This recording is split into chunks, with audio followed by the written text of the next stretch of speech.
Ladies and gentlemen, today we have my 2024 Mazda MX-5 Miata Club with the Brembo BBS Recaro package in Soul Red Crystal Metallic, which I think is the best color for the Miata currently, unless they release a British Racing Green for the special edition that's coming out next year.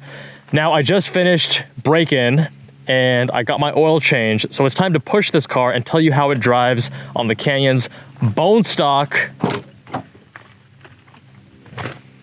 Nice upscale interior for the ND generation. Or I should say upscale for the type of car it is. We're just gonna put the top down, and I love how quick this is. One-handed operation, just like that.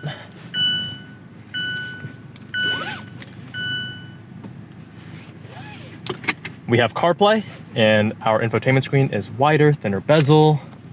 We have the updated asymmetric LSD. We have the updated E-Pass, reduced friction throughout the rack, as well as updated E-Pass tuning, so we get better feedback, substantially so over the ND2.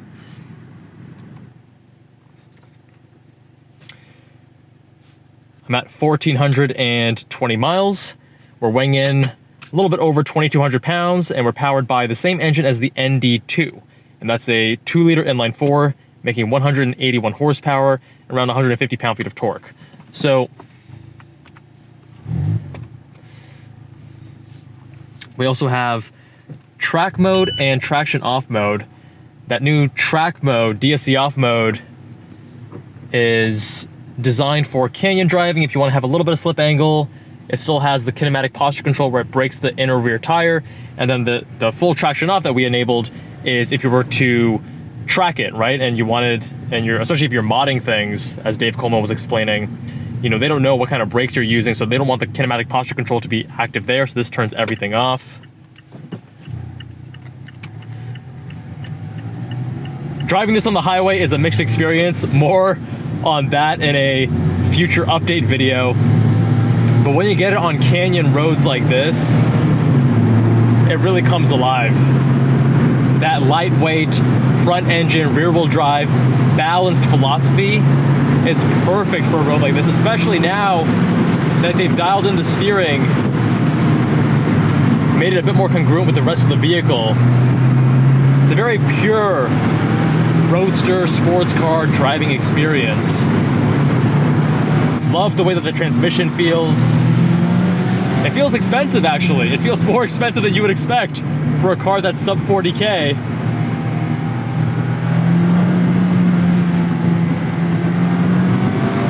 Oh yes, with that asymmetric LSD, we can get a bit of rotation on throttle, as you saw in the last two corners there. I do find myself needing to jab the throttle a bit harder than I would otherwise want to, just because the throttle response can feel a little bit sluggish. It's immediate, just that the amplitude isn't as much as you may expect. Double wishbone in the front helps us not wash out on these corners, even though we're going downhill right now. That dynamic camber change as we load up. It's also front midship. That helps a tremendous deal to keep the front end sharp and responsive as well. The entire engine is behind the front axle, and from the NC to the ND, they actually moved it further back. And it already was so far back. It's really incredible how they keep refining this recipe. There we go. That's a smooth heel toe. You have to be a little bit more intentional with your throttle blip. Might be something I want to adjust in the aftermarket with a tune. And the engine is just so smooth. I mean, it builds progressively. You're not getting your face ripped off because it's only 181 horsepower. But in a car this light, don't get me wrong, it doesn't feel quick. It feels balanced, it feels all right. I wish it did have a little bit more power,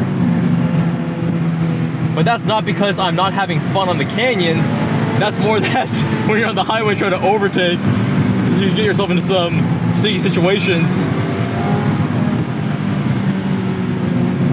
That multi-link rear, they actually dialed it in for improved stability compared to the NC, which actually would toe out a bit at corner entry and then toe in again at corner exit. This one just toes in.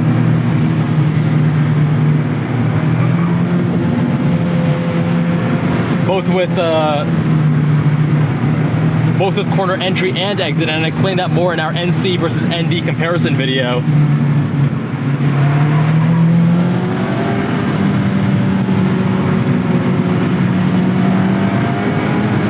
A tight canyon road like this is perfect for the ND.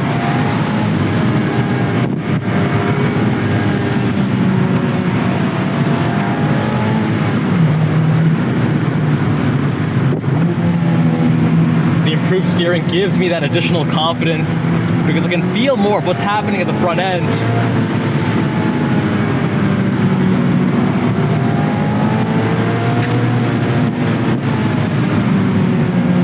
Oh, my garage door opener fell off. All right, let's put that there. We're actually in here. There we go.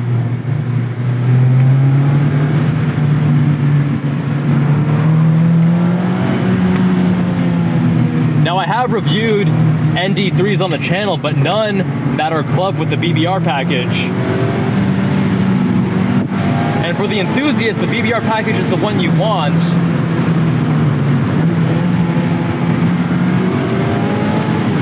These Recaros are great for dual duty. If you're gonna both daily the car, drive it on the street, it's comfortable getting in and out. And they're supportive enough that you're not going to slide all over the place. Obviously, for a dedicated trekker, you want some more aggressive buckets. But this is a very good middle ground. I like the seats here. At 6'1", I'm just a little bit too big for the car. My eye line, I have to kind of get my seat further forward, and my legs are a bit cramped, and then tilt my seat back. Otherwise, my head is too high up. So I need to tilt the seat back further so I'm a little bit lower with my head. Otherwise I can touch, you know, the inner lining, and just this top of the windshield just feels a bit in my line of sight. So I will be getting seat lowering brackets. I'll be doing a lot of mods, but I wanted to review this car in its stock configuration, let you guys know how it handles in the canyons.